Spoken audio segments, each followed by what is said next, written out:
Buenas noches, good evening. I'm Teresa Ledger Fernandez, representing the beautifully diverse 3rd District of Nuevo Mexico, but I'm here because I'm also chair of the Democratic Women's Caucus. The DWC, we are 96 women strong. You know what? That's history. There have never been this many Democratic women in Congress until we get Adelita Grijalva sworn in, and then we'll be 97 strong. And we are pushing Speaker Johnson to swear her in and swear her in immediately so the people of Arizona have a voice in Congress. So, you know, my DWC hermanas and I, we come from across America. We are experts in so many different fields, but we are also women.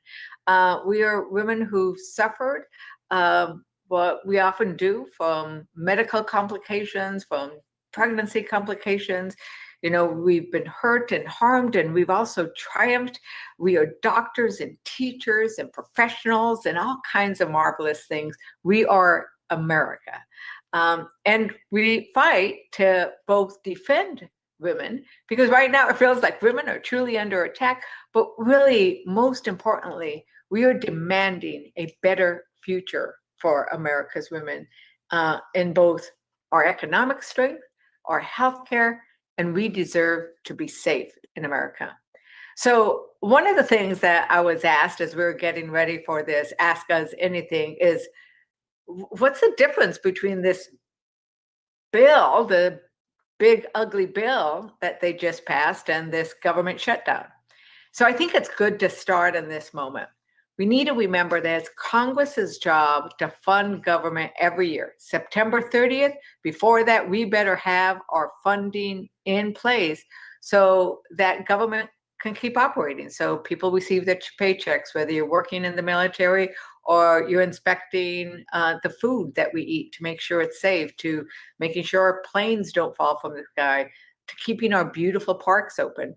That's what Congress is supposed to do, is decide how much money we spend on the priorities for America. That is what this is about. That is the budget that we must pass every year.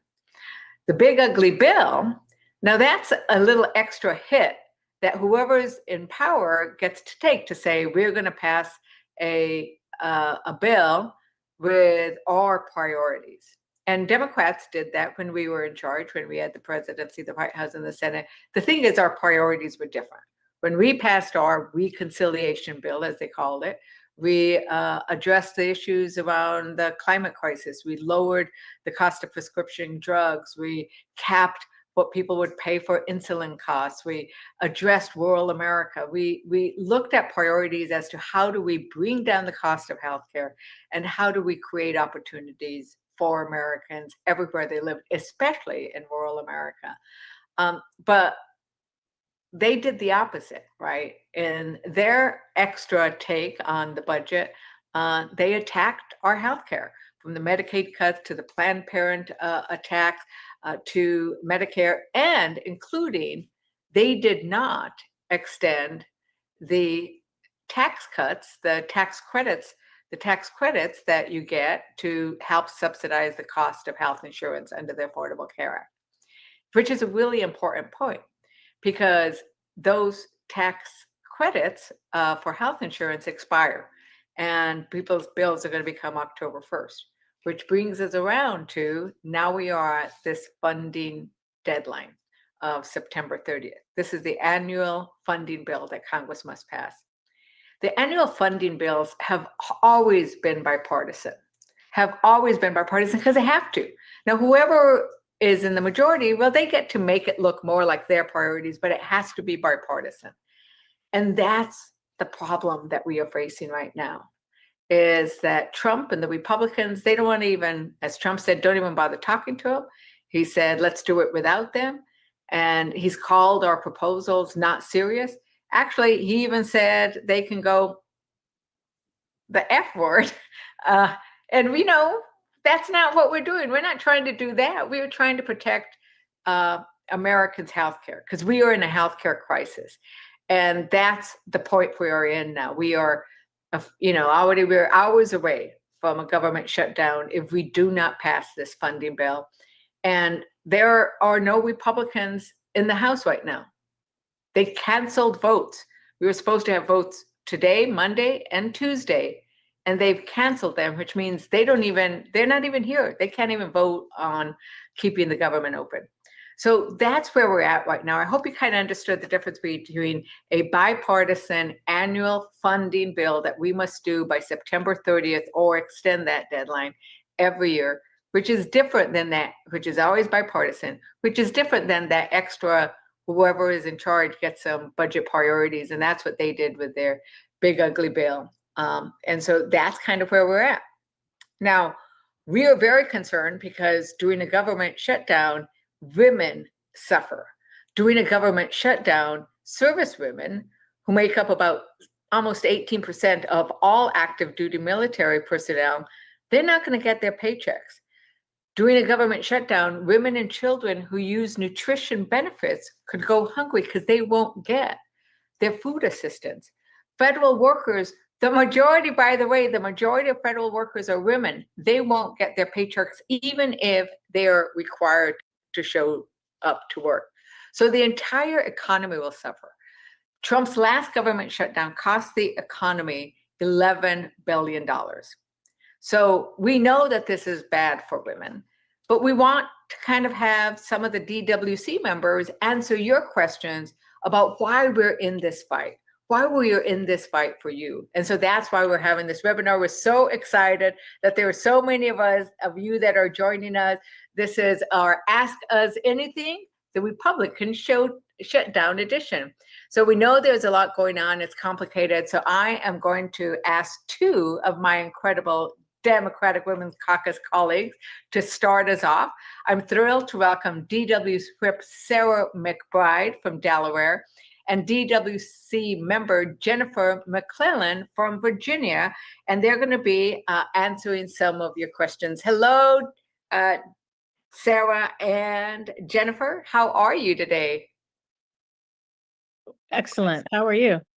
We're good. Well, not good, right? Because we're facing what we're facing, but we're so glad. Our job is to answer questions that people have, help make sure everybody understands why we're doing that, what are the impacts, what's at stake. And so we have had people, they are sending us questions now. They have sent us questions in advance. To make sure we go through this, I'm going to read the questions and ask you all to mention them. So Brennan from Maine, so we don't have a Maine rep on. We're going to have Shelley Pingree on a little later, but we will answer Brennan from Maine's question. And he wants to know, how will a shutdown affect public schools across this country? Sarah, I'm going to ask you to field that question. Well, thanks for having us on, Teresa. It's good to be on with you and Jen at this incredibly important moment here in Washington. I know all of us have come here as Democrats to try to prevent a shutdown. The Republicans are nowhere to be seen. And the impact of a shutdown is vast and it is wide. Fortunately for our students, public schools will continue to operate. And many of the critical federal funds that they rely on will continue to flow. Having said that, there could be impact. There could be funds that public schools rely on for after-school programs or school lunches that could be shut off, that could be reduced, that could be eliminated, that could see disruptions.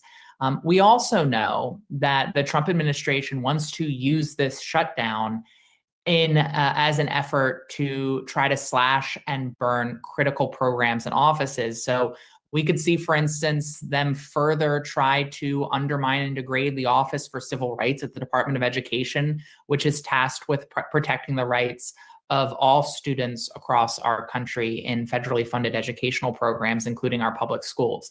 And so we could see an impact, but students will still have to wake up and go to school on Wednesday, even if there is a shutdown. That is true, and that's good for the students. There are going to be some key programs that continue to flow on October 1st, and then others. So each school is going to have to do. It's going to hurt, but hopefully the kids won't feel it, but their teachers will. Right? That's the problem. Is the teachers are going to do everything they can to keep those kids learning and safe, but they're going to be juggling some difficult issues. So I'm going to make sure you guys do not answer any of the questions from your own state, but I'm getting a little closer to you, Jen. We have a question from Carter from Maryland, and we all visit Maryland. Jennifer, can you provide us insight into the negotiations process? Why did congressional leaders join the president for a meeting this afternoon if Congress controls the purse?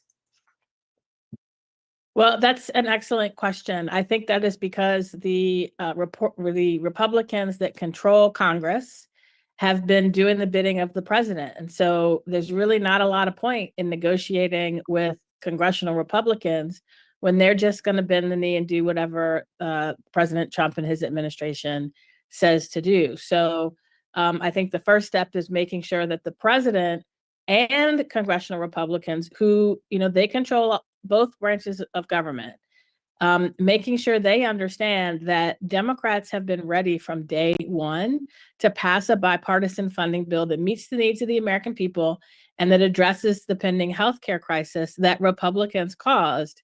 And yet they have from day one not been interested in talking to Democrats, in negotiating with Democrats, and they have cut us out of the process from day one. So the meeting today first was to see if they actually would meet with Democrats, because it was scheduled, it was canceled, it was on again, off again. But once the president agreed to meet, to make clear he understands what the Democratic position is, and that is, once again, we stand ready to pass a funding bill that meets the needs of the American people and addresses the healthcare cliff. But so far, Republicans aren't putting that on the table, and they're the ones, as they've made clear, who are in control. Thank you. And we have from Sean, and Sean is listening live and didn't tell us where they live, but I guess it's from a rural area. The question is, can you speak to how cuts to the ACA marketplace are much worse among folks who are 50 to 65 years of age and in rural areas? Do we want to pop back up to you, Sarah? Unless Jen looks like she's trying to answer, we can both have that. Each of you want to answer that. Sure. Well, one of the healthcare crises that we are facing as a country that Jen alluded to is the expiration of the Affordable Care Act subsidies. This is a funding stream that helps to guarantee that people who rely on ACA plans have affordable premiums. That funding is expiring at the end of the year. But already, because of the anticipated expiration of that funding, insurance plans are already setting their rates for next year and announcing massive spikes in premiums. We need to address this right now. This is one of the reasons why we need this to be part of the negotiation, because we cannot wait to fix this. Now, for folks who are 50 to 65, who don't yet qualify for Medicare, but who often have heightened medical needs, these plans are a critical lifeline, especially if you're working in a smaller business or for a smaller employer. If you're living in a rural community, you don't work for a massive conglomerate, but maybe work for the store down the street on Main Street. A lot of times those small businesses rely on these ACA plans for health insurance for their employees. And so if you see a massive spike in these premiums, small businesses, if they were previously covering portions of those premiums, they won't be able to cover those increases. And of course, the worker themselves will not be able to pay a massive, sometimes more than 100% increase in premiums that we are likely to see because this funding is running out. And so people will lose their coverage. And that is dangerous. It is deadly, particularly for folks with heightened medical needs, including individuals who are 50 to 65. Yeah, and I would add on the rural piece, we know a lot of our rural healthcare providers, especially our hospitals, are already on the margins and providing uncompensated care or care to a lot of Medicaid patients. And so with the cuts to Medicaid in the big ugly bill, we're beginning to see rural providers close as a result of that. We saw 3 in Virginia close just last month, and they specifically said it was because of the Medicaid cuts. But the important piece is people on Medicaid, that's their health insurance. So when you see millions of people who lose their health insurance because of Medicaid cuts, and then you see people who can't afford their insurance under the ACA anymore because their premiums have gone up because these extended tax credits have expired, that's up to 15 to 17 million Americans that the CBO estimates will lose their health insurance, but they're still going to get sick. And then when they get sick, they're not going to pay for preventative care. They're going to wait until they can't wait anymore. They're going to show up in the emergency rooms. And that's going to put that much more stress on providers and on our rural areas where the providers already are barely covering their costs, if they're covering them at all. They're going to shut their doors. And there are hospitals across the country, 6 in Virginia, that have said that they're at risk of closing their doors because of how many people are not going to have health insurance. Now, in these rural areas, one of them is in my district, in Emporia. In these rural areas, they've already lost employers. The hospital is one of the largest employers in the area. So in Emporia, if they lose their hospital, they've already lost 2 major manufacturing employers in the last year. So that's how our rural areas are going to be particularly hit hard as they lose providers who are also big employers. Thank you so very much. We're going to move on. I'm so grateful, Sarah and Jennifer, that you shared with us your thoughts and your answers. We're going to welcome wonderful Maxine Dexter from Oregon to join us in the conversation. And I know you have rural areas in your district. We were just talking about the impacts in that. You know, I had a couple of a rancher who's a woman rancher, and she said, I'm a conservative, and you need to go explain to people that I am working hard. My 2 daughters work the ranch with me, and we don't earn enough to cover our health insurance costs. But we work so damn hard. And so we need this coverage. And that's what it is. As Sarah pointed out and Jen pointed out, there are domino effects, but these are small businesses. We have a lot of small businesses in our rural areas that are relying on this. So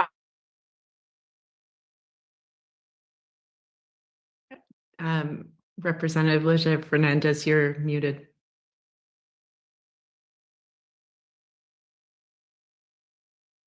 Max, Representative Dexter, this is the question. We know Trump deployed troops in Washington, D.C. and Los Angeles. Can you share about the federal troops deployed in Portland now? So that's not exactly, but it's an ask us anything. So this is anything. Why don't you tell us what's happening? Yeah, so we anticipated a surge in presence, but the National Guard has not been deployed to Oregon yet. There seem to have been potentially extra federal agents, but we don't know if they were CBP or others. And there was clearly some armored vehicles that were going through Portland, but as of so far, the National Guard are not in Portland. We are told that it may be several days for them to get called and actually present in our city. So our Attorney General just filed a temporary restraining order similar to what was done in Los Angeles, trying to stop this from happening. We don't have an invasion. We don't have a rebellion. Federal laws being enforced by our local officials just fine. So we are very clearly making a strong stance and taking a strong position that we do not, nor do we want. We don't need, nor do we want federal troops in our city. We had thousands of people marching in the streets yesterday, joyfully, peacefully, just sharing, this is solidarity and peaceful gathering that, we will continue to stand up against the cruelty and chaos this administration is, unleashing on our communities, but we do not and hopefully will not get National Guard troops. Thank you, Representative Dexter, for answering that question. I want to welcome our wonderful Representative Joyce Beatty from Ohio, who just joined us. And for those of you watching, she is over in the Capitol. I know she just left a meeting because we are all here in Washington, D.C., ready to do our job, right? And this is what this question is that we got. The question is, and I'm reading it, I'm just in quotes, why can't Republicans keep the government open if they can control Congress and the presidency? What's your answer to that, Representative Joyce Beatty?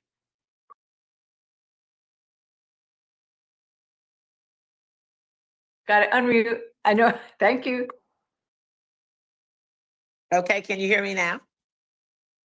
First of all, let me just thank you, Teresa, for all of your leadership in making sure that we keep everyone informed across the United States. And to the person who submitted that question, that is an outstanding question because it allows us to respond on message. The Republicans are in charge. They should be able to keep the government open, but they're on vacation.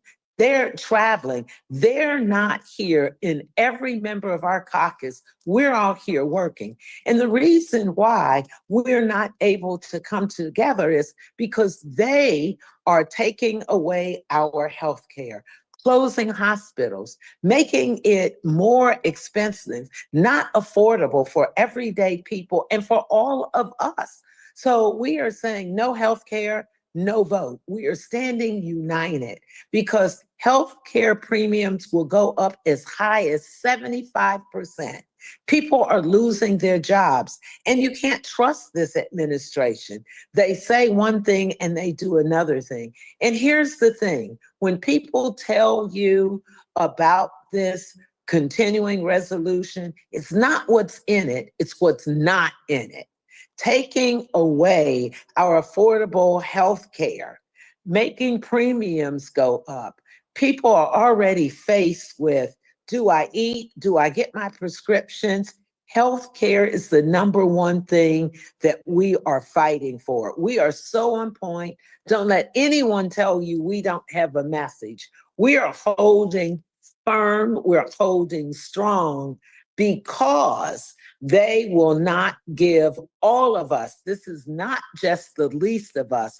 This affects every single one of us. So thank you. We're asking people to get our message out because the Republicans are in control and they should be fighting for you as we are fighting for you.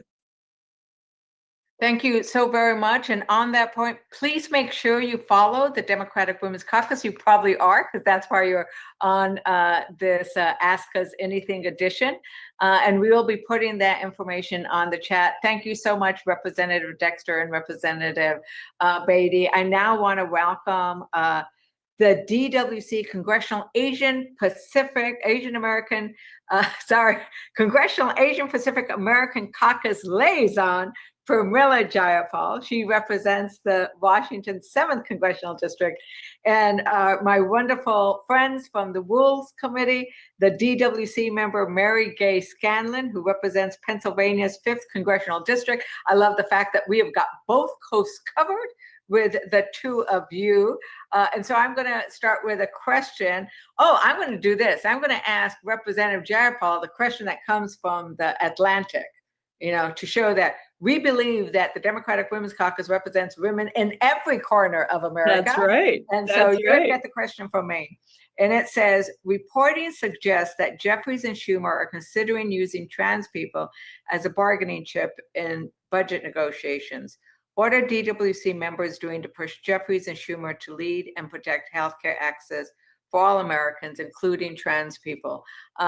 And this is a quote. I just read it. And I just saw it now. What is your response to that? Well, I mean, look, I've never heard that. And I think that Democrats stand united that we're not throwing anybody under the bus. We are fighting for healthcare for all Americans. It is Republicans who keep consistently trying to throw people under the bus, turn us against each other, lie, break promises, make promises, break promises. That's what they've done consistently. And so I'm very proud that we are saying, if you are going to try and govern, you need Democratic votes. You have to talk to us. And we are standing firm to stand up to cancel the cuts, the healthcare cuts through the big bad betrayal bill, and to make sure that we are lowering costs for healthcare and for everything for American families. Because at the end of the day, my constituents are seeing their groceries go up, their healthcare premiums go up, their electricity bills go up, all on the watch of the guy who said from the White House that he was going to bring down prices for Americans on day one.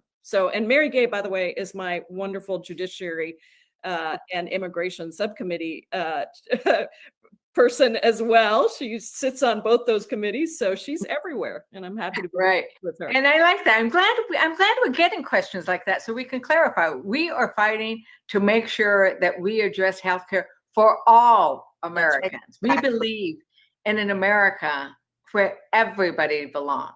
I really wish the Republicans would stop playing identity politics with this. Yeah. So, but Shelley asked, and she didn't say where she's from. So, why? Here's the question. Open quote. Why are Republicans shutting down the government? Question mark. Close quote. Well, you, Mary Gay. Well, because they have prioritized giving more tax cuts to the wealthy, not helping out everyday Americans. They were unwilling to extend the Affordable Care tax credits for Americans who need that help. Look, in my district, a family of 4 making $64,000 a year is going to see their healthcare costs go up by $2,500. That is a huge chunk.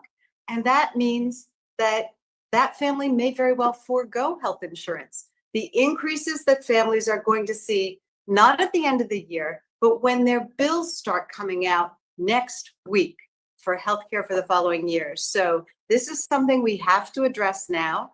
The Republicans have started this healthcare crisis because they're so focused on cutting what Americans need so they can give more handouts to their billionaire buddies.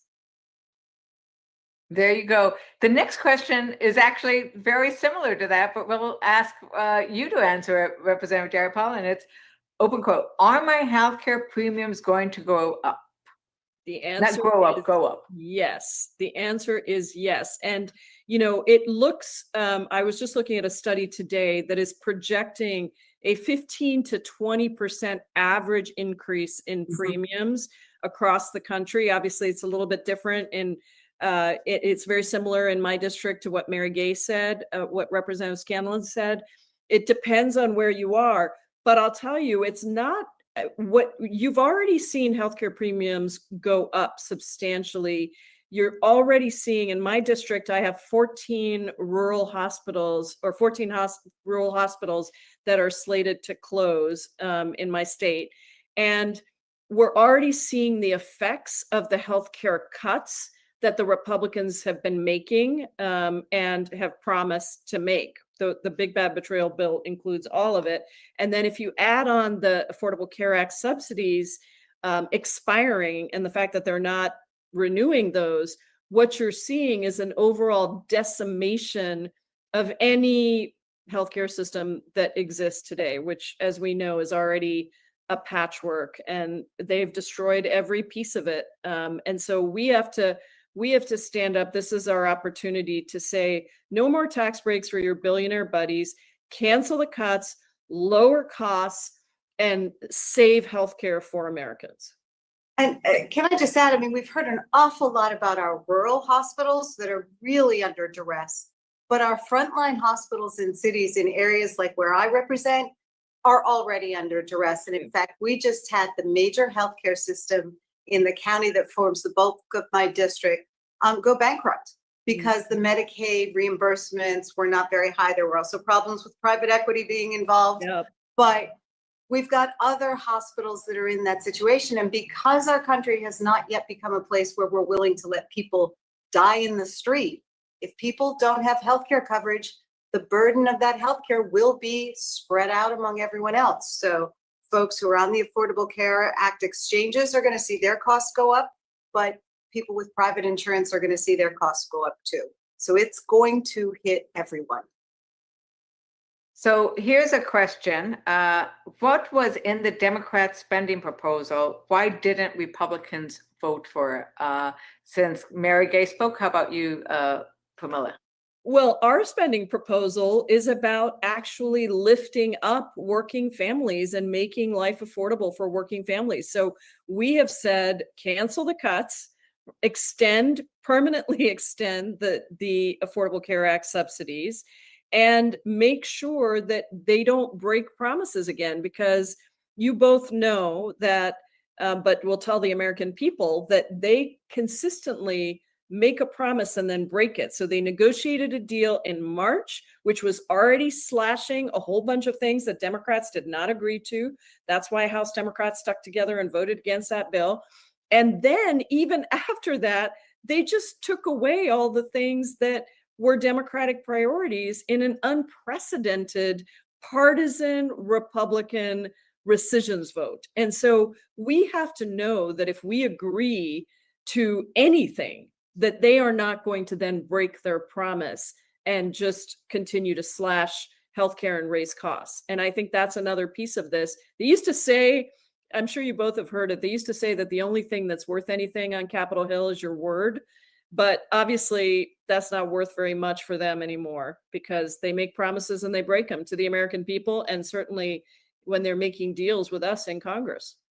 And we also wanted them to undo some of the worst of what they had passed Exactly. and live up to their word. And we wanted it to be an ironclad in writing, signed by the president. You will not cut funding that we appropriated. That's and I the think cancel that the cuts part. That's the cancel is a the cuts really part. important Yeah. part to point out. Exactly. And the second part of the question, I think we can answer, right? The second part of the question is, why don't Republicans vote for it? Because we don't understand why anybody who represents a district, and we're gonna put on our chat, we have a tool. The Democrat Budget Committee has a tool that if you want to know how many people are impacted in your district, so if you happen to be in Valadeo's district, you can see that there are 507,000 people that are going to get hit with the Medicaid cuts. So you can go to whatever district that you are sitting at, listening to this webinar at, you can go and find out what's happening in your own district. So we're going to be putting that up in the chat so you can see that, you know, in Speaker Johnson's district, there are going to be I think there's over 100,000 people who are going to be negatively impacted by this. Go check it out so you can see what's happening in your district. Because when I see that, how would I vote against my own constituents? So we don't know why they're doing it, because we can't understand why you would vote against your own constituents unless it's because you are taking the knee to President Trump. You're doing what he wants versus what your committees need.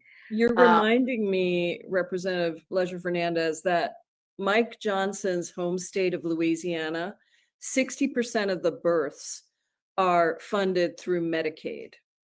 And so when they passed that big bad betrayal bill, this was one of the biggest districts, if not the biggest, I'd have to go back and look, districts affected by cuts in the big bad betrayal bill. So yeah, I don't know why anybody. Well, and that's so important when you're talking about maternal health care. Yeah. When our country has such a terrible, terrible record with respect to maternal health care, and that women in our country die at 3 to 4 times the rate of the rest of the developed world. We should be doing everything we can to bring those numbers down, because it's not a mystery. It's because we do not have adequate maternal health care. And we've been able to make some strides around that in recent years, but this is just rolling that rock back up the hill. Thank you so very much, Representative Jayapal and Representative Scanlon. Now we are going to be joined by DWC member Shally Pingree, representing Maine's 1st Congressional District. It is absolutely beautiful there. And DWC Progressive Caucus liaison Jill Takuda, representing Hawaii's 2nd Congressional District. Islands on different parts, one in Atlantic, one in the Pacific, both beautiful, both amazing. These 2 women are amazing advocates for women's health, for culture, for art, for our environment. And here is the next question. They're writing out the questions for me. Is there nothing we as constituents can do to stop this lunatic behavior? Which one of you wants to start on that one? I will jump right in. It is truly lunatic behavior. And I think everybody who we see every day and people over the country, Republicans, Democrats, and independents, are very upset about what's going on in Washington, the chaos, the behavior of the president, everything else. But certainly this shutdown will be very unsettling for people. And the number one thing they can do is call their member of Congress, say, go along with the Democratic plan. We want to make sure that we restore the Affordable Care Act, the tax credits. We want to see you restore the cuts that have been made to Medicaid, which are going to be so dangerous for our hospitals. And we want to make sure you don't break your promise. If you do this, you got to go ahead with it. One quick thing I wanted to throw in there, and Jill and I think, are both on the Agriculture Committee, and I represent a lot of farmers, and I'm one myself. And you mentioned something from a rancher before. 27% of farmers in this country buy their health care through the exchange, and many of them will be the ones who are impacted. So when we think about groups of people, I also represent a lot of fishermen. They're independently employed. They will be impacted too. And Jill, and I think that these ranchers and farmers, they are in everybody's districts, right? Absolutely. We are putting up how you can go find out what's happening in your district. And so what we all need to do is, the power lies with the people, right? Reach out, because when we get a critical mass of people just saying no, they get pushed back, and they are on their heels. They don't want to talk about healthcare because we keep talking about healthcare, and because the American people are talking about healthcare. What do you say of what you think people can do, Representative Takuda?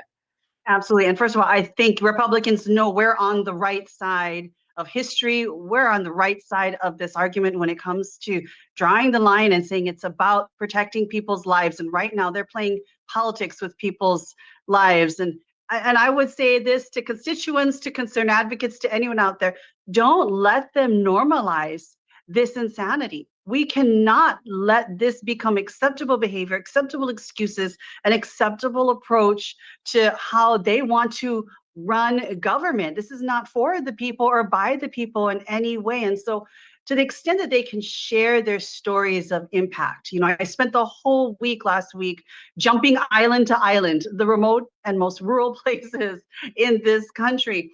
And from Democrats and even those I know might have voted for Trump, I heard how these cuts to healthcare, these cuts to SNAP were going to hurt their ability to make ends meet, literally put food on their table. I heard Kupuna, our seniors, talking about how they were going to have to decide, can I pay a little bit more for those premiums or do I not pay for medication? And even worried about how the cost of prescription drugs are going to go up, having to decide, do I pay for medicine or do I cut it in half so that I can maybe eat tonight? These are the impossible decisions Republicans are forcing Americans in every single district to make. Hawaii has good healthcare coverage, and yet these cuts, whether it's the Medicaid cuts, whether it's the Affordable Care Act premium hikes and increases we are going to see by this, you're literally going to have over 42,000 people in Hawaii alone that will be impacted, more in my district, on every single island. And so I would encourage you, share your stories of impact, talk about what this is going to do to you. And like Shelley said, call your Congress member and tell them that this is deeply personal. Do the right thing. So I got this from another DWC member. Representative Ross says we need to live the First Amendment. I call it living the First Amendment. Take out your Constitution. What does it say? Freedom of religion. So say a little prayer in the morning, whoever you want to pray to, whether it's nature or your God and your faith. You know, freedom of the press. And we all are a little bit of the press now, right? We have social media platforms. Make sure you write those letters to the editor. You share news and your views on your social media platform. Freedom of assembly. Show up in the streets peacefully and joyfully, as Representative Maxine Dexter said they did in Portland, joyfully and peacefully opposing the idea that they're going to send military troops. So live that First Amendment, live that Constitution. It's yours. It's your birthright. It's how we make the American promise. And Shelley, I've been saying Maine, we're getting a lot of questions from Maine. And so Emily, who you probably know, because I think you know everybody in Maine, wants to know, how in the world can we ensure a free and fair election in 2026 and 2028? Well, thank you to all those Mainers. As you know, Teresa, it's a beautiful state and I'm lucky to represent it. And we have a lot of wonderful Emilys. So whichever Emily this is, thank you for writing in. And you're right. I think we're all deeply concerned about everything the Republicans are doing. They know they will lose the midterm election and they are trying to re-gerrymander in states. They're trying to take away voting rights. They are trying to make voting as difficult as possible so that they can basically cheat on the next election and win in that way. We've seen how Donald Trump does that. In Maine, we have a very important referendum coming up in November. So Emily, thanking you for asking that question, and all Mainers need to get out and vote no on question 1. That would really hamper our ability to use absentee ballots. It would interfere with a wonderful turnout. Maine and Minnesota battle every year. We're usually number 1 or number 2 of the states that get the highest voter turnout. That's deeply concerning for Republicans. They'd like to see people not be able to vote, but we have no fault absentee. We have a lot of systems that make it easier for people to vote. You can register on election day. There's a variety of things, and this would turn back the clock. So in Maine in particular, we have to fight back, but in every state in the country, we have to fight laws that would take away the power from voters. We've been trying to pass federal legislation around this. I don't think the Republicans are going to let us do that while they're in control, but you can fight back in your home state. Elections are controlled in your state. Thank you. And Jill, here's an interesting question. How do furloughs impact federal employees' access to health care if they aren't getting a paycheck? Can you address that one? Do you know it? It's an interesting question. It is an interesting question. And I think the hard part is, we've had government shutdowns before. I have not been in Congress when we've had a shutdown. I have been in the state Senate when we had these situations. The real question is how this administration is going to execute, whether it be furloughs or even worse, as we've heard, mass firings. Although we've seen, sadly, they don't even need to have a government shutdown to conduct mass firings. They've been doing this from day one. And so I think it's really incumbent on all of us to figure out the details of how this is all going to go down, whether it's going to be furloughed, whether you're going to see firings, and make sure people know how they can access healthcare. We're actually putting up a website. We're getting ready to put up a website tomorrow If it looks like a furlough is happening, a shutdown is happening, we're going to be launching a website with those kinds of details, the best to our knowledge.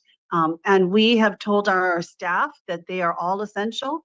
So they will be working as well on answering the phones to be able to try to guide people through the process of figuring out how to make sure that they have access to their healthcare, get questions answered if they're having trouble reaching a federal agency. Maybe Shelley might know better how people can go about making sure they have access to healthcare.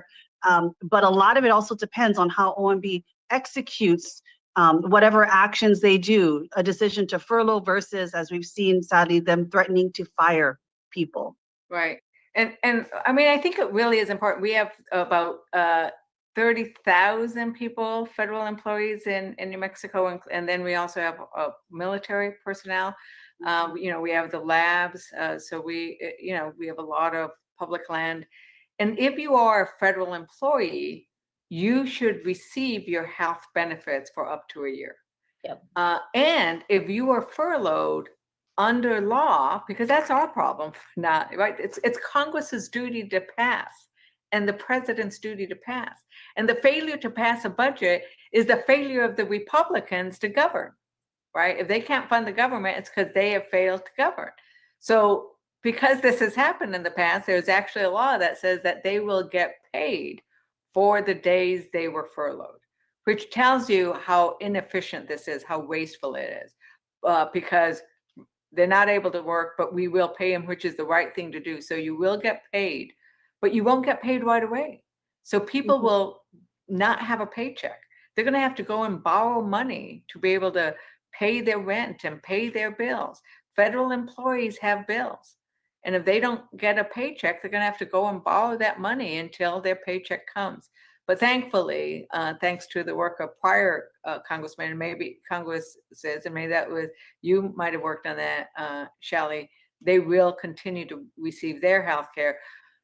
And that's what brings us back to, that's what we're fighting for, is so that everybody can be able to have health care, right? Not just federal employees, but everybody deserves health care. Do you want to add anything to that, Shelley?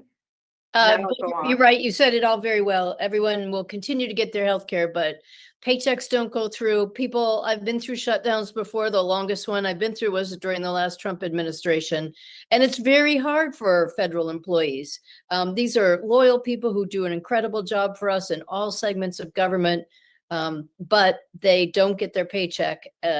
And it is a long wait. So for many of them, as you said, they have to borrow money to pay their mortgage or to make sure they have essential funds available for everything from the cost of food to the cost of their medication. So that's why we would like to see the Republicans come to the table, negotiate with us. They control the House, the Senate, and the White House. This is their shutdown, and they need to negotiate to make sure the government continues. And we were pointing out that and the annual funding bills, for those listening, Shelley Pingree sits on the Appropriations Committee. She knows what it's like. Every year you work on a bipartisan basis to fund the government. And when the Democrats are in the majority, they get more of what they want, but they still work with Republicans. When Republicans are a majority, how many bipartisan budgets have you actually worked on over the years, Shelley? Well, I've been here for quite a while, and we spend a long time working these things out. We work them out between the House and the Senate, and there is so much give and take to make sure that, you know, we can find something that we can all pass. And that's what the Republicans are not doing. They're not doing any of that give and take. Those of us who serve on the Appropriations Committee have spent numerous 10 to 12-hour days well into the middle of the night trying to negotiate on these bills. So it's not as if we haven't been showing up to work on the 12 appropriations subcommittees and getting these bills done. We have been there every day to do that. We could have had a lot more compromising. We could have dealt with these things that we all know are coming, like the extension of the tax credits for the Affordable Care Act, or preventing these tax cuts to Medicaid. So we've been there doing our work. I've seen many Congresses work this out. They're just not doing it. It must have been so hard to then listen to Trump say, let's do it without them, don't include them, and then actually call what we were asking for in terms of helping Americans' health care, irresponsible, irrelevant, and then using those vulgar words about, F ourselves. And this gets to, I think, the next question from Kathleen. I like the fact she starts with, hi, ladies. Hi, ladies. What is going on in this country is so sad, and it's something new every day. Will there be any balance to things, especially for us women? We're being told what to do with our bodies. I think that's, first of all, I would say us ladies need to stick together. We need to keep doing this, supporting each other and lifting each other up. Because one of the things I definitely felt when I was back home is there's a lot of fatigue. It's hard to wake up. I had a lot of people tell me I've stopped watching the news. I've stopped looking at my phone or my social media feed because it's too difficult for me to see just attack after attack, and very much so on women, and especially women of color. It's difficult to see what is a very personal, and aggressive actions on us. So we have to be there for each other. We have to give each other grace. We have to give ourselves some grace as well and support each other up, because, we will get that balance when we take back the House. But we can't wait for even 2026 to come. Right now, we have to be the ones supporting and lifting each other up, amplifying each other's stories, pushing back against these attacks, making sure we show up to work even when Republicans don't. Shelley, I can't even imagine you're putting in all the hours, the blood, sweat, and tears into those bipartisan appropriation bills, and then to watch as your colleagues allow pocket rescissions, allow the president to violate an Empowerment Act. All of these things to me are offensive to what is hard bipartisan work. A lot of hours at the table, and we have to let them know that we will not accept this. And we need to find those Republicans, just a handful of them literally, who will join us to say that the work that they did was important, and that this president cannot continue to get away with the actions that he's getting away with. And I think we've just got to stick together. That's my long-winded way of saying us women, us sisters have to stick together. That's right. Well, thank you so much, Representative Jill Takuda from Hawaii and Representative Shelley Pingree from Maine. And we're going to now be joined by our DWC whip, Emily Randall, who's coming to us from Washington State. Thank you, Emily. And we have a question that has come in. Oh, so it is, why did Republicans cancel votes and leave Washington, D.C. if a government shutdown was pending? Oh, what a good question. I feel like that's on all of our minds. Why would they abandon their constitutional duty to be here and do their best to keep the government open? I think their calculation was they would try to force the Senate to pass the bad bill that the House passed last week, that Republicans jammed through, that is going to increase healthcare costs for families. They didn't want to be here to be involved in a conversation about healthcare because they know they don't have a leg to stand on. They, I think, also are a little bit afraid. They're a little bit afraid to be the center of attention right now, to have reporters ask them why they're letting healthcare costs rise for families. Well, what's interesting is that we were supposed to have votes today. If you go on, there's a little website that says, and we're all going to want to know what you're cooking, Emily. So, we're going to have a cooking show. The Democratic Women's Caucus is going to have a cooking show. So we're going to make sure you're on it. But we were scheduled to vote today and tomorrow. We were scheduled to be in DC. So many of us, as Democrats, well, that was our schedule already. We had planned to be here. But Johnson canceled votes. He sent them all on vacation. Yeah.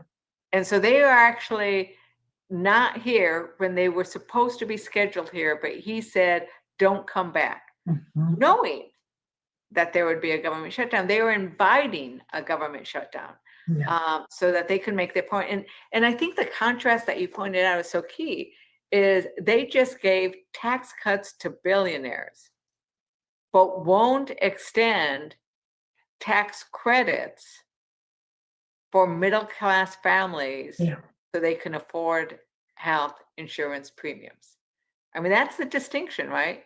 They showed up to vote for that. They made us stay until right before the eve of 4th of July. When Yeah. we were supposed to be on vacation. Those days we were supposed to be on vacation, but they kept us here Yeah. when we were supposed to be on vacation for the 4th of July so they could pass tax cuts for billionaires. But they sent us home when we were supposed to be working because they don't want to extend tax credits for middle-class Americans and working Americans for their health insurance. After the dramatic healthcare cuts that they have already made this year, this is a Republican war on healthcare access and affordability that families rely on. I mean, we both represent rural parts of the country that I said, and I know my hospitals are scared. They're scared about whether they're going to have to cut OBGYN services in an already in what is already a healthcare desert. You know, they're worried about being able to keep all of their specialty services operable. And now families are going to have to worry about how they'll pay for healthcare when they are going to have to drive so far to get access. Right. One of the OBGYN units that might close is if they close, there will not be OBGYN care within 3 hours. Within 3 hours. And that's impacting women, but it's impacting their families because, you know, people are not going to want to live in the rural areas. In fact, and that's what one person said is like, my wife and I will have to leave. I'm not going to risk her life if something goes wrong in that pregnancy that we have to drive 3 hours, right? Because these things happen. But we have a question, which is an interesting question because it's like, how do you count this? How many people will be impacted by a government shutdown? Yeah, I think so, almost every one of us. In my district, I represent 27,000 federal employees. So folks who work for the federal government, plus a large number of active duty service members in Naval Base Kitsap. And my community in particular will see the impact of a government shutdown, of furloughs, of folks determined to be essential or non-essential. And I remember what that was like in 1995, 96, when my dad, who worked for PSNS, for the Department of Defense, was furloughed during the shutdown. But you might say, oh, your constituents want you to vote for any sort of bad policy to keep the government open. But that's, you know, what I'm hearing from my federal employee constituents is they want us to hold the line, to make sure that the Republicans come to the table on healthcare policy, because this Republican administration, President Trump, Russell Vought, they are already going in and making it incredibly difficult for federal workers to do their jobs. They're having, you know, mandatory layoffs, their early retirements, they're targeting federal workers who are using their First Amendment free speech rights. They're forcing folks to report every day or week about, you know, the 5 most effective things that they've done on their job, as if these people in our communities who go to work every day to try to make our country better aren't worthy of respect.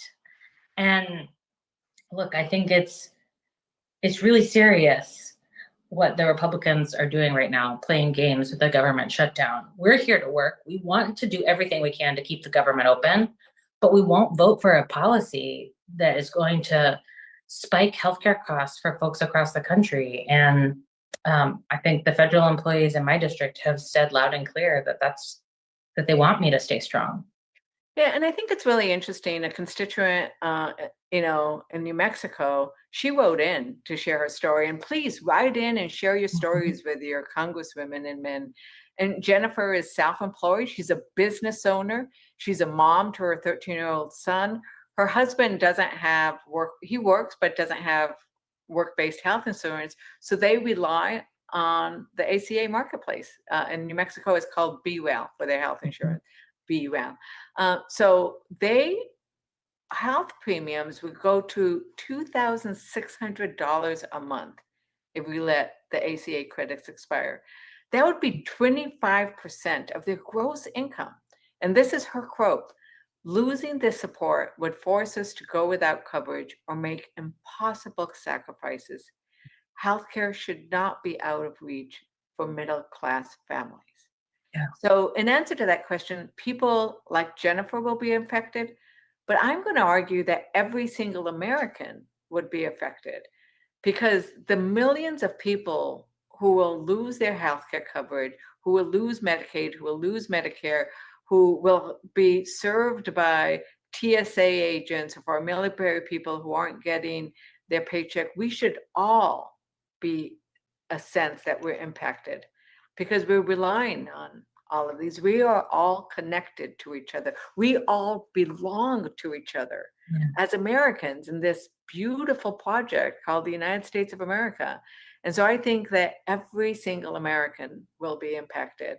Some physically, because people will die if they don't have access to health insurance. Right now, we know about 55,000 people are going to die from the big, beautiful bill, literally die, because they can't get a $4 prescription filled. And if they can't get that prescription filled, if they can't get their inhaler, I had somebody tell me about somebody who couldn't get their inhaler.